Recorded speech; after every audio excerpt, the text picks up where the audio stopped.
I'm Taya Williams. Thank you for joining me here on Taya's Sweet Aroma. Today I am going to be sharing with you a recipe for my chicken caldo. Now, this is my version of the classic Mexican soup that is called caldo de pollo. Caldo meaning soup or broth in Spanish, but I grew up more with my black side of my family, so we grew up calling it chicken caldo. And what I really like about this soup is it's just one of those really rich, brothy kind of soups that is very light. I mean, it's very healthy to eat for those of you that are trying to cut back on calories. This is a really good soup to make. I've been working on my stock earlier today, and I think it is a must-have for this recipe because it creates that extra level of flavor that you look for in a really good brothy soup.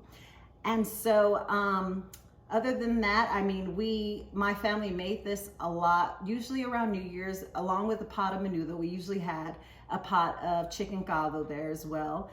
And I think you will find that this soup is actually very easy to make. I think you'll love it, and let's go over the ingredients. The ingredients you will need for this soup is you're gonna need some really good quality chicken stock. I've also reserved some of the fat off of the top of my stock, and you'll see why here in just a bit. You're gonna need a whole chicken. We're gonna be, I'm gonna be peeling this chicken and removing the skin and the bones from it.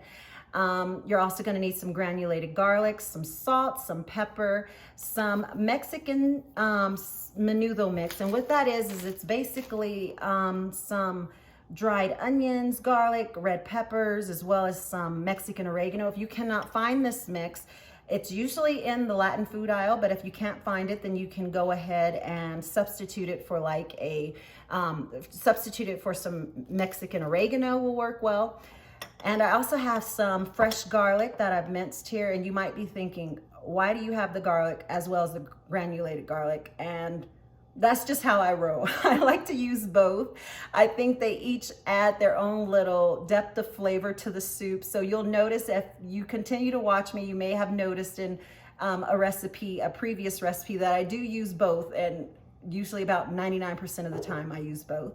Anyhow, I also have some petite gold potatoes. You wanna make sure that you use a potato with a soft skin on it. That way, to me, it just cooks up nicer in the soup. If you cannot find the petite golds, you can use just a Yukon gold as well as a red potato. And if you don't want to use either of those and all you have on hand is a russet potato, you can go ahead and peel away the skin or leave it on if you prefer, and dice it up really small. You want to make sure that they're nice bite-sized pieces.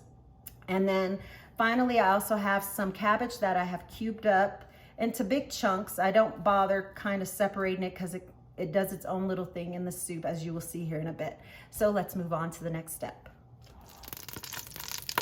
To my pot over medium-high heat, I am adding in some of the oil that I skimmed off the top of my stock when I was making it. I like to use the oil from the stock, and that way I'm just using, everything's just natural in here. Although I could use some olive oil to replace it, I just find that the oil from the stock helps to add another level of flavor to this soup. And I've now added in my minced garlic. I'm gonna let that cook for about a minute.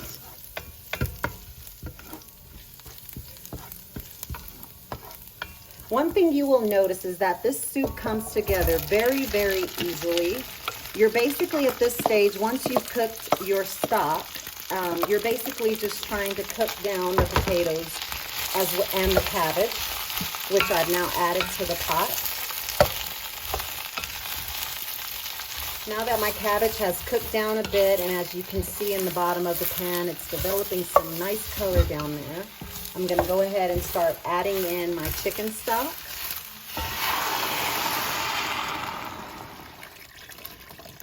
Adding in the last of the stock. And it may not seem like a lot of broth is in this soup at this point, but you have to remember that the cabbage is going to cook down and also release some of its juices as well. Now to the pot, I'm going to add in the seasonings.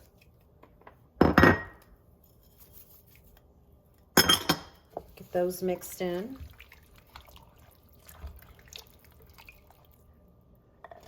And now we're adding in the potatoes.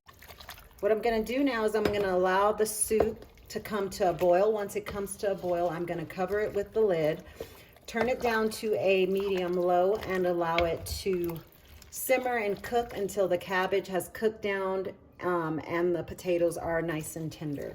And I'll show you what it looks like when we get there.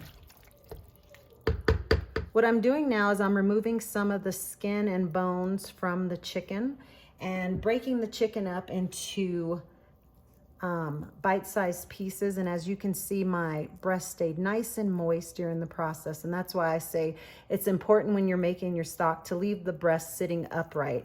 And that way they don't cook under the water like the rest of the meat. And I'm just gonna continue to remove the bones and the skin.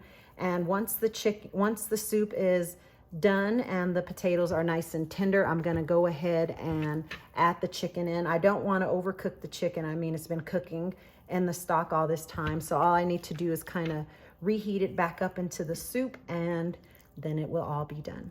You can see everything has cooked down nicely. The potatoes are nice and tender where I want them to be. And at this stage also, you'll wanna give your broth a taste and add a little extra salt or pepper if it's needed. I'm just getting the chicken mixed in nicely. I'm gonna go ahead and let it heat through for another 5 minutes before I serve it. What I have here is some of the things I like to garnish my soup with. It's really up to you what you choose to add. I like to use either lime or lemon, some jalapeno, cilantro, some avocado, as well as some green onions. But whatever you have on hand, whatever you feel will go well with the soup, you can use that. The soup is now done. The chicken has heated through. The cabbage is nice and tender, and slightly, some of the bigger chunks may have a little bite to them. Gonna go ahead and plate some up. I'm just plating up some of the soup so that way I can give it a try. Add some of the garnishes in. I mean, the house smells so good. You smell the chicken, you can, oh, it just smells delicious. Gonna go ahead and give this a bite.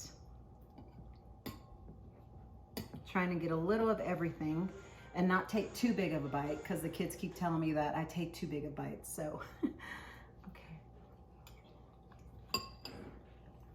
Okay. The broth is super, super rich in flavor. You have a nice little burst of freshness from all the toppings. You have got to give this soup a try. As you can see, it was very easy to put together. Very few ingredients aside from getting the stock ready. But once you have the stock ready, everything comes together very easily. And remember, you can find this written recipe over on my blog at myinspiredaccounts.com.